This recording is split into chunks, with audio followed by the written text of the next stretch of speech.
जैसा कि आप सभी लोगों को विदित है कि दिनांक 15/10/2024 को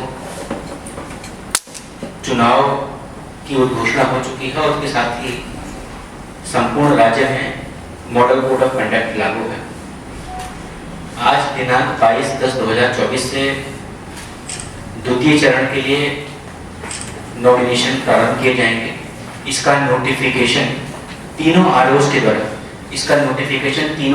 द्वारा ऑलरेडी कर भी दिया गया है और जिसको नोटिस बोर्ड में चिपका दिया गया है।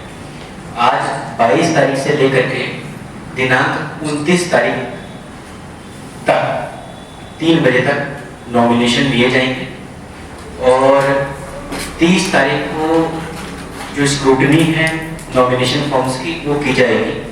1 तारीख तक कैंडिडेचर जो है वो विड्रॉ करने की तारीख है।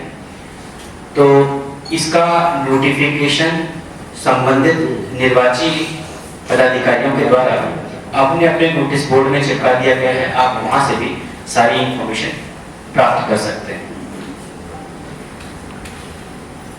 इसके अलावा अगर आप लोगों का कोई प्रश्न है सिलेक्शन से लेकर के तो आप लोग पूछ सकते हैं। सर, निर्वाची कार्यालय के आसपास सुरक्षा के क्या इंतजाम होंगे और मीडिया के लिए क्या इंस्ट्रक्शन होंगे? बहुत अच्छी बात उन्होंने बोली है कि जो निर्वाची पदाधिकारी का कक्ष है जहां पर नॉमिनेशन फॉर्म्स लिए जाएंगे, उसका एक सम्यक जो प्रोटोकॉल है वो इलेक्शन कमीशन के द्वारा निर्धारित किया गया है, जिसमें ये बताया जाता है कि 100 मीटर का जो परिधि क्षेत्र होता है निर्वाची कक्ष पदाधिकारी के कक्ष का, 100 मीटर के परिधि क्षेत्र में 3 वाहन ही प्रवेश कर सकेंगे। उसके अलावा किसी भी कैंडिडेट का कोई वाहन प्रवेश नहीं कर सकेगा। जो कैंडिडेट्स हैं जिन्होंने नॉमिनेशन फॉर्म फाइल करना है, उनका प्रोटोकॉल ये है कि वो कैंडिडेट के साथ अधिकतम 4 लोग निर्वाची पदाधिकारी के कक्ष में आ सकते हैं। उसके अलावा किसी को भी प्रवेश की अनुमति उसमें नहीं दी गई। नंबर 3, 100 मीटर के परिधि के बाहर तक जो है वो कैंडिडेट्स अपने समर्थकों को ला सकते हैं। उसके अंदर किसी भी तरह कोई समर्थक नहीं आएगा। ओनली 3 वेहिकल्स अलाउड है। जहां तक मीडिया की बात है तो मीडिया को पूरा कवरेज करने की जरूरत है, किंतु निर्वाची पदाधिकारी के कक्ष में जो कि भारत निर्वाचन आयोग का प्रोटोकॉल है उसमें 5 ही लोग प्रवेश कर सकते हैं। उसके अलावा कोई व्यक्ति प्रवेश नहीं कर सकता है, इसलिए वो प्रवेश निषेध है। पर निर्वाची पदाधिकारी से कक्ष में लोग नहीं जाएंगे, पुलिस वाले निर्वाची पदाधिकारी कक्ष में नहीं जाएंगे। तो सर भीतर जो कैंडिडेट फॉर्म आप ऑलरेडी विजुअल कैसे आएगा? उसका विजुअल एक जो वीडियोग्राफर उसमें होता है, निर्वाची पदाधिकारी के कक्ष का वीडियोग्राफर होता है जिसको पूरी प्रक्रिया की वीडियोग्राफी करनी अनिवार्य है। वो वीडियोग्राफर और फोटोग्राफर जो होगा वो तत्काल आपको सारी फोटो और वीडियो अपलोड कर देगा। देन एंड देयर फोटो लिया और आपको तुरंत उपलब्ध कर दिया जाएगा। मतदान प्रक्रिया में सर वाहनों का जो रिक्वायरमेंट है किस प्रकार से जिला प्रशासन उसको फुलफिल कर रहा है? इस बार मतदान प्रक्रिया में लगभग 574 वाहनों की रिक्वायरमेंट है, छोटे और बड़े कुल मिला करके। तो चूंकि पहले से ही इस बात की हम लोगों ने आप लोगों को इन्फॉर्म किया हुआ है कि हमारे पास अवेलेबल वाहन लगभग 36 के आसपास है, बड़े और वाहनों की जहाँ तक बात करें से सभी वाहनों का रिक्विजिशन हम लोग मालदा से करते हैं और मालदा के द्वारा वो उपलब्ध भी करा दिया जाता है, जैसा कि पूर्व में लोकसभा चुनाव के दरमियान किया गया। उपायुक्त महोदय, सभी जगह पर मतदान एक ही समय है कि अंतर है? कहीं कम बेसी कभी ऊपर में आ रही है? कहीं कोई कम बेसी नहीं है। मतदान का जो समय है वो प्रातः 7 बजे से लेकर के और शाम को 5 बजे तक पूरी कंप्लीट किया जाएगा। 5 बजे तक यदि कोई मतदाता मतदान केंद्र के अंदर प्रवेश करते हैं तो उसको अनिवार्य रूप से मतदान करवाना है। सर, नाजिर रसीद कितने की खरीदी जाएगी और कितने बजे तक खरीदी जाएगी? नाजिर रसीद का समय वही है 11 बजे से लेकर के और 5 बजे तक नाजिर रसीद जो है वो निर्वाचित पदाधिकारी के कक्ष के बाहर जो है दी जाएगी, जिसमें सामान्य कैंडिडेट्स के लिए 10,000 रुपये और अनुसूचित जाति और जनजाति के लिए 5,000 रुपये की नाजिर रसीद। पिछले बार 3 बजे तक दिया जा रहा था नाजिर रसीद, इस बार 5 बजे तक का समय नहीं, 3 बजे तक जो समय है, 3 बजे तक जो समय है 11 बजे से लेकर 3 बजे तक का ही समय है नॉमिनेशन का, उसी दरमियान दिया जाए। जी सर, ईवीएम मशीन खराब होने का वैकल्पिक व्यवस्था क्या होगी? उसका प्रोटोकॉल है, अगर ईवीएम खराब होती है तो उसका अलग अलग समय में अलग अलग प्रोटोकॉल है कि यदि मॉक पोल करने के दरमियान खराब होगी तो क्या करना है, पोल के दरमियान खराब होगा तो क्या करना है, वो पूरा एक प्रोटोकॉल है जिसके प्रोटोकॉल के बारे में आपको लोग सूचना बता देंगे। बहुत लंबा प्रोटोकॉल है। जी जी मतदान प्रतिशत को बढ़ाने के लिए सर क्या क्या एक्टिविटीज की जा रही है? स्वीप का क्या क्या कार्यक्रम से चलने वाला है? स्वीप का एक पूरा कैलेंडर हम लोगों ने उसको अनवील किया था, शायद आप लोगों तक पहुंचा भी होगा। प्रतिदिन की उसमें गतिविधियां हम लोगों ने उल्लेख की गई है कि आज क्या एक्टिविटी होगी, कल क्या एक्टिविटी होगी, परसों क्या एक्टिविटी होगी। उसके लिए पूरी एक स्वीप की टीम है जिसके जो प्रभारी हैं वो DSW मैडम है। उनके द्वारा हर एक केंद्र, प्रत्येक जगहों पर जहां जहां पर वोटर्स का टर्नआउट कम है, 50% से कम है या स्टेट एवरेज से कम है, वहां पर स्पेशल एक्टिविटीज करवाई जा रही है, लोगों को मोटिवेट किया जा रहा है। और सबसे बढ़कर इस बात की इस कारणों को उद्भेदित करने का प्रयास किया जा रहा है कि क्यों मतदान प्रतिशत पूर्व में कम हुआ और उन समस्याओं का निराकरण करने का प्रयास किया जा रहा है। इस बार पुनः हम लोग ये प्रयास कर रहे हैं कि हमारा मतदान प्रतिशत 75% से अधिक हो। इसमें आप लोगों की भी भागीदारी की आवश्यकता है और आप लोगों के द्वारा भी के माध्यम से मैं निवेदन करना चाहता हूँ कि अधिक से अधिक लोगों को अपने एक वोट की कीमत के विषय में बताएं, क्योंकि एक एक वोट से बहुत फर्क पड़ता है। और कोई प्रश्न बाकी आप लोग? पहाड़ों पर सर जिला प्रशासन का लक्ष्य है कि 75% से अधिक मतदान हो, 75% से अधिक, न्यूनतम 75। पहाड़िया जनजाति के लिए सर पहाड़ों पर वोटिंग परसेंटेज को बढ़ाने के लिए कुछ स्पेशल एक्टिविटीज जो स्वीप के माध्यम से आप बहुत बढ़िया प्रश्न किया है कि PBTGs लोगों के लिए क्या किया जा रहा है। पहले तो इस प्रश्न का उत्तर देने से पहले मैं एक चीज बताना चाहूंगा आप लोगों को कि हमारे यहाँ लगभग 16,000 के आसपास PBTG हैं। एक भी ऐसा PBTG नहीं है 18 वर्ष से अधिक का जिसका निर्वाचन का कार्ड न बना, EPIC कार्ड न बना। लगभग 100% आच्छादन है, पहला। दूसरा, PBTGs को मतदान केंद्र तक लाने के लिए हम लोगों के द्वारा स्पेशल अरेंजमेंट्स भी किए जाएंगे। अगर वहां पर मोटरेबल रास्ता है तो हम लोग ये प्रयास कर रहे हैं कि वहाँ हम लोग कुछ बाइक्स या ई-रिक्शा प्रोवाइड करवाएं। नंबर 2, हम लोगों के द्वारा पूरे जिले में 3 PBTG बूथ बनाए जा रहे हैं जो PBTG की थीम पर होंगे, उन्हीं की तरह उसका सजावट होगी, उन्हीं की तरह सारी चीजें होंगी।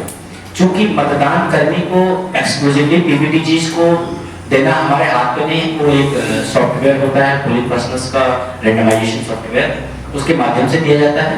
लेकिन हम लोग पूरा कोशिश ये कर रहे हैं कि अधिक से अधिक संख्या में PBTGs को मतदान केंद्र तक लाने का प्रयास करें। सर, इस बार हाल के दिनों में साहिबगंज में बाढ़ आई थी और दियारा इलाके आज भी जो है दलदल और ये इलाका है, तो वैसी जगहों पर कैसे मतदान सुलभ तरीके से कराया? 10 केंद्र हैं, 4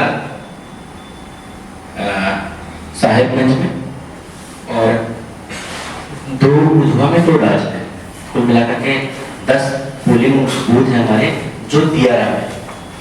पिछले बार भी हम लोगों ने दियारा एरियाज में अपने पोलिंग पर्सनल्स को तो यहाँ से नाव में भेजा। कुछ पोलिंग करने वाले जो लोग हैं उन लोगों को भी नाव में भेजा, लेकिन सभी लोगों को हम लोग नहीं भेज पाए थे। इस बार हमारा ये प्रयास है कि चूंकि जितने भी लोग इधर रह रहे हैं उन सभी मतदाताओं को बड़े LCT के माध्यम से हम लोग पोलिंग बूथ तक भेजें ताकि वहाँ भी मतदान परसेंट 100% हो सके। और चूंकि बरसात अब समाप्त हो चुकी है और जमीन सूखने लग गई है, तो मेरा विश्वास है कि वहाँ पर भी जो एश्योर्ड विलिंग फैसिलिटी है वो लोग प्रोवाइड करें।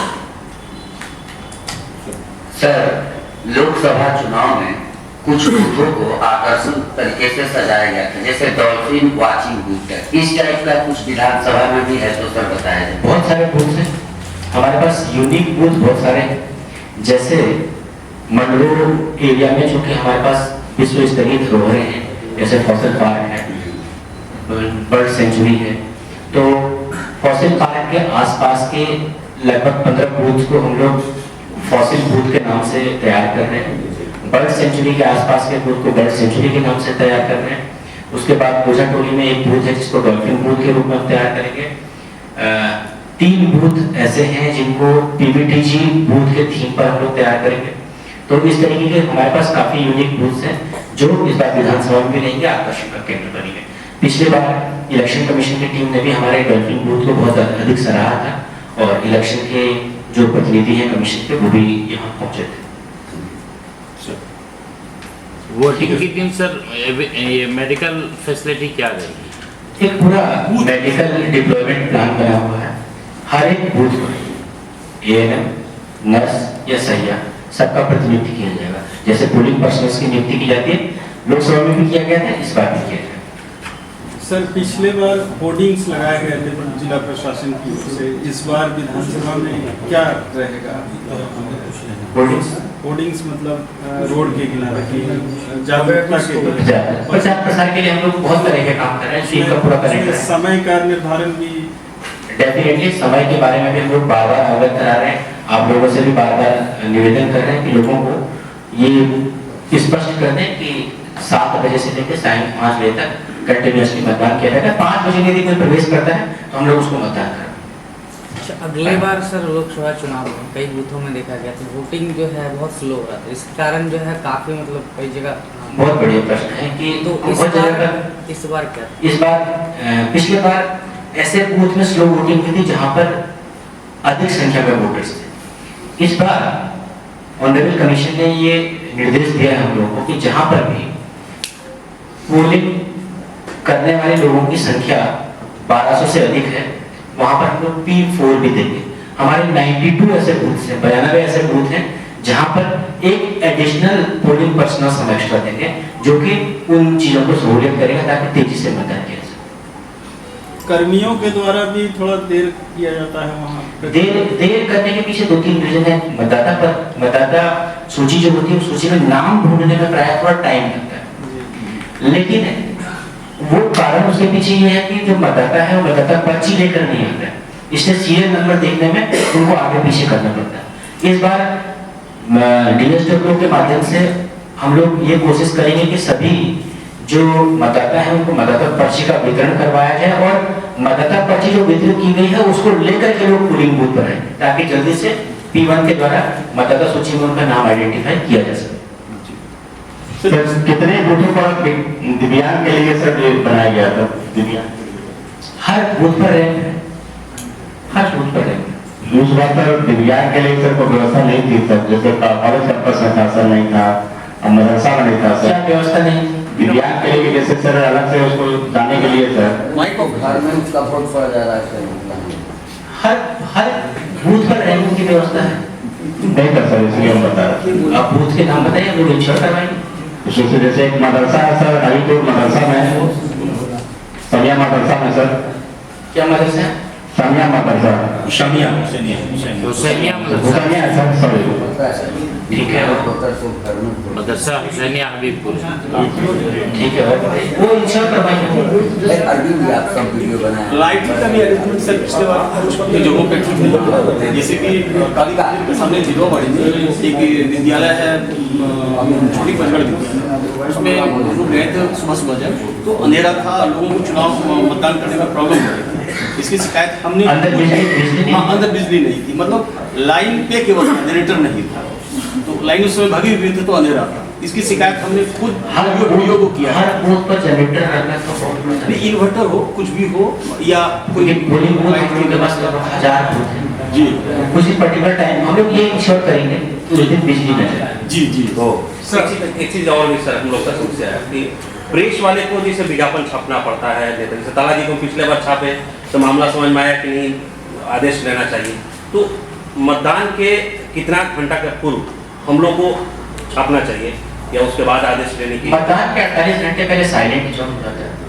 48 आवर के पूर्व आपको कुछ नहीं कर सकते। हमको नो प्रचार प्रसार सब 48 घंटे का पहले 8:48 उनका हम लोग कुछ भी अगर छापेंगे तो मतलब आदेश प्रचार प्रसार पर एकदम साइलेंट, कोई एक्टिविटी नहीं होगी उसमें 48 घंटे का पहले।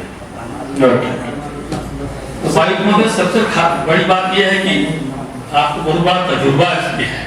अगले दान लोकसभा आपने बहुत शांतिपूर्वक करवाया, उसका फायदा इस दान आपको हम लोग को मिलेगा और ये हम लोग के लिए बहुत प्लस पॉइंट है। Thank you. नहीं सर नॉमिनेशन जो आज से स्टार्ट है इसको दोबारा रिपीट करते हैं।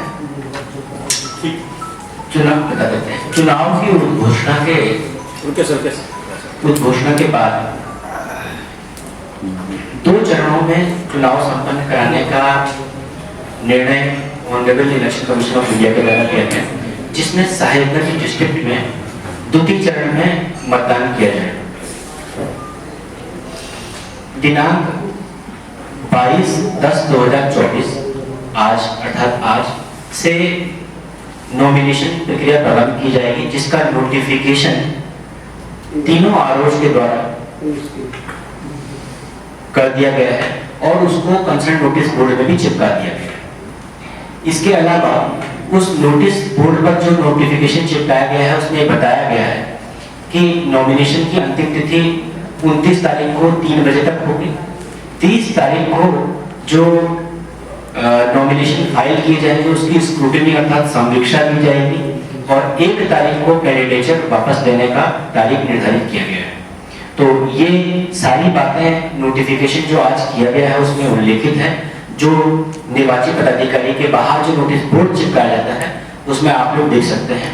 इसके अलावा प्रतिदिन आप लोगों की जानकारी के लिए मैं बता देना चाहता हूँ कि प्रतिदिन जितने नॉमिनेशन फाइल किए जाते हैं उसके नॉमिनेशन पेपर्स की कॉपी निकाल करके नोटिस बोर्ड में चिपकाया जाता है।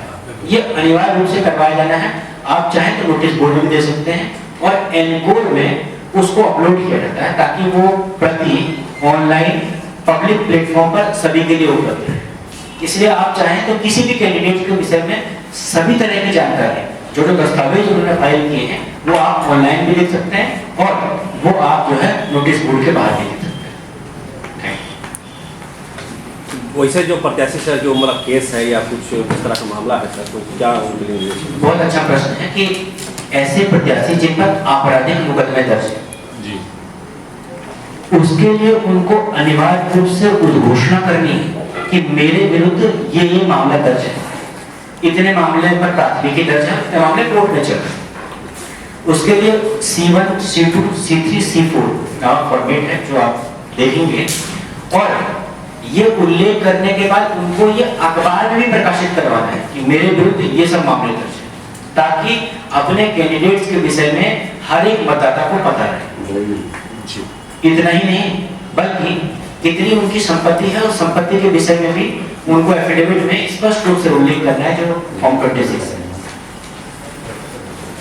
दूसरी बात सर इस बार हुआ है कि अगर प्रत्याशी जिस जगह भाषण वाषण देते हैं तो उनका भी एक रिकॉर्डिंग करने की भी बात होगी सर। नॉट इस बार ही नहीं, हर बार रहता है कि प्रत्याशी के द्वारा कोई भी प्रचार प्रसार संबंधी एक्टिविटी अगर की जाती है तो उसके विषय में उनको कंसर्न आरओ से परमिशन लेना है। सभा जहाँ पर भी की जाएगी उसके विषय में पूर्व अनुमति लेनी। उसके बाद वो सभा जहाँ पर की जाएगी वहाँ पर हमारी FST और वीडियो सर्विलांस टीम जाती है जो पूरे कार्यक्रम की रिकॉर्डिंग करती है। पूरे कार्यक्रम की रिकॉर्डिंग करने के उपरांत वो पूरी रिकॉर्डिंग अकाउंटिंग टीम को भेजी जाती है, वीडियो सर्विलांस टीम को भेजी जाती है, वीडियो व्यूइंग टीम उसको देखने के उपरांत अकाउंटिंग टीम को भेजती है और अकाउंटिंग टीम एक शेड्यूल रजिस्टर मेंटेन करती है जिसमें वो बताएगी कि इस कार्यक्रम में 25 कुर्सी प्रयोग किए गए, 15 दरी प्रयोग किए गए, 1 माइक प्रयोग किया गया, इतने बार इतने का मंच बनाया गया और उसका पूरा रेट नोट किया गया है। उस रेट के आधार पर वो यहाँ कैंडिडेट्स के द्वारा कितना एक्सपेंडिचर किया गया है उसको दर्ज करती है। तो पूरी प्रक्रिया ऑनरेबल कमीशन के द्वारा बहुत स्पष्ट तरीके से उल्लेख किया गया है। आप लोग भी चाहें तो उसका अध्ययन कर सकते हैं। सर एक खास सवाल है, उम्मीदवारों के द्वारा वोटिंग से एक रोज पहले और खास वोटिंग के दिन भी ऐसा देखा जाता है कि अपने गांव मोहल्ले में रुपया देकर लुभाने के काम करते हैं, अगर पकड़े जाते हैं तो उनके विरुद्ध क्या क्या कार्रवाई हो सकती है?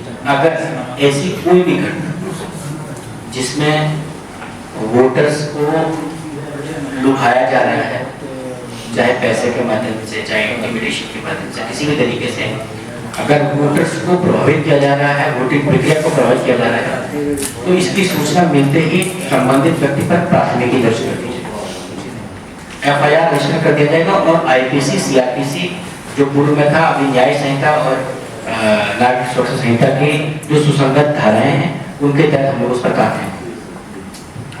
सर सी-विजिल ऐप और सुविधा ऐप में कुछ उपलब्धियां हैं लोगों के पास। सी-विजिल ऐप में चूंकि आपको पता है कि सी-विजिल ऐप जो है, नाम ही उसका सी-विजिल, सी मतलब सिटीजन, विजिल मतलब विजिलेंट है।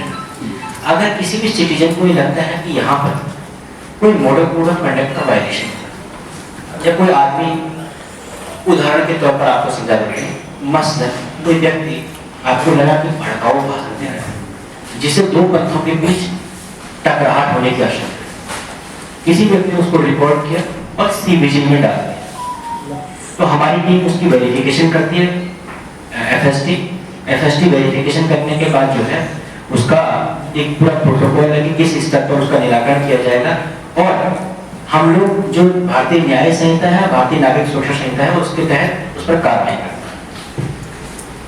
ये पूरा सी-विजिल का जो है वो प्रोटोकॉल है।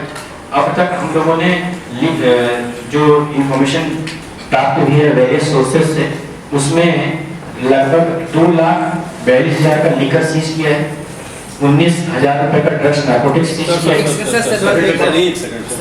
ये फिर से 2 लाख कितना लिकर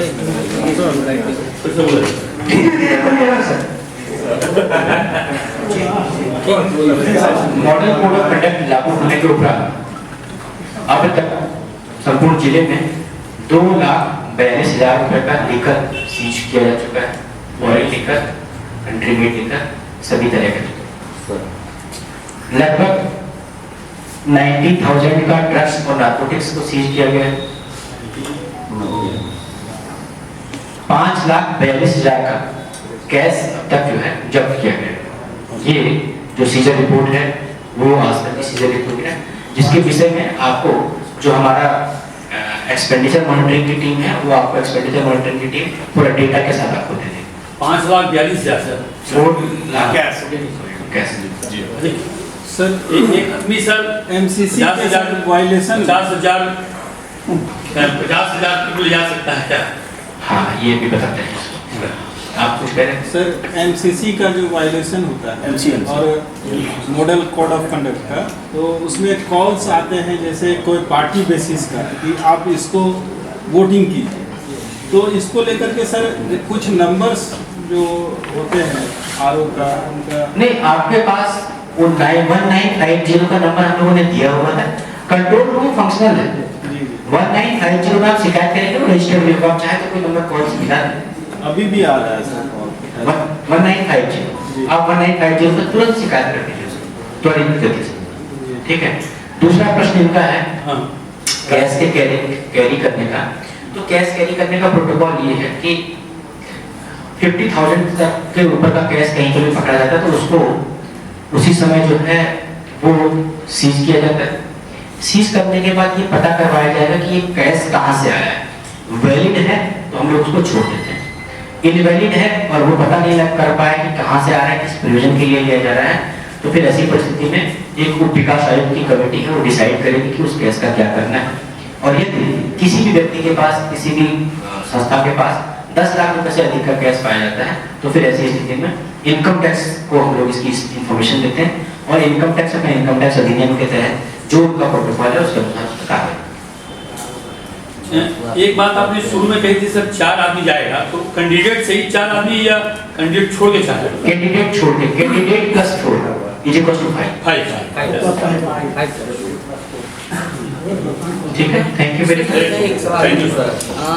ये जो प्रक्रिया भी चल रही है, नॉमिनेशन की प्रक्रिया स्टार्ट है, इसके कितने दिनों बाद मतलब ये जो जो प्रक्रिया है उसका वेरिफिकेशन हो, उसके बाद कितने दिनों बाद जो है ये लोग चुनाव प्रचार जो शुरू कर देंगे और कब हो जाएगा? चुनाव प्रचार तो कभी भी शुरू कर सकते हैं। लेकिन क्या वो कुछ भी अगर मान लीजिए छोटा मोटा अगर कोई कार्यक्रम कर रहे हैं तो मतलब सब चीज़ के लिए उनको परमिशन लेना पड़ेगा? हर चीज के लिए परमिशन, जो भी चुनाव संबंधी, देखिए चुनाव भी एक्टिविटी चुनाव में कैंडिडेट से मुश्किल कर रहा है तो खर्च कर रहा है। 15 लोगों को बुला के चाय पिला रहा है तो खर्चा हमको, वो खर्चा कहीं तो लिखा था ना, लिखने का क्या फिक्र है हमको? जब तक पता नहीं रहेगा हम लोग कैसे रिकॉर्ड करेंगे? इसीलिए हर एक्टिविटी की परमिशन लेना आवश्यक है। सर अगर वो एक्टिविटी का परमिशन नहीं ले तो मॉडल कोड ऑफ कंडक्ट का violation, it is a violation of model. Sir एक सवाल और था, बोलो पिछले बार लोकसभा चुनाव में कहीं वोटरों की संख्या वृद्धि को लेकर चुनाव आयोग में भी ये सब शिकायत गई थी, उसमें स्वतः संज्ञान भी चुनाव आयोग ने लिया था। इस पर अब तक क्या अपडेट है सर जिला प्रशासन? जिला प्रशासन के द्वारा पूरी एक इंडिपेंडेंट टीम बनाई गई, टीम के द्वारा उसकी इंक्वायरी की गई। जिन जिन जगह पर शिकायत हुई थी, जहाँ पर 127% और इस तरह की चीजें आई थी, उसका पूरा एक एक बूथ का हमारी टीम के द्वारा, उसमें पॉलिटिकल पार्टी के लोग भी थे और एक ज्वाइंट टीम के द्वारा इंस्पेक्शन किया गया। उसमें ये पता चला है कि जिन बूथ में अपेक्षाकृत अधिक वृद्धि हुई है उसमें एक तो बूथ की शिफ्टिंग हुई है, जैसे बूथ नंबर 277, तो उसमें पता चला कि 278 के वोटर्स जो हैं वो 277 में शिफ्ट हो गए। कहीं पर हाउस नंबर में एक परिवार, जो परिवार संख्या 1 था, उसका 11 होने का एक परिवार में 44 लोग दिखे गए। तो अभी तक ऐसी कोई सूचना प्रकाश में नहीं है, कोई भी वोटर्स जो है वो इंजेन्यून है और जिसका फेक कार्ड बनाया गया। Thank you very much.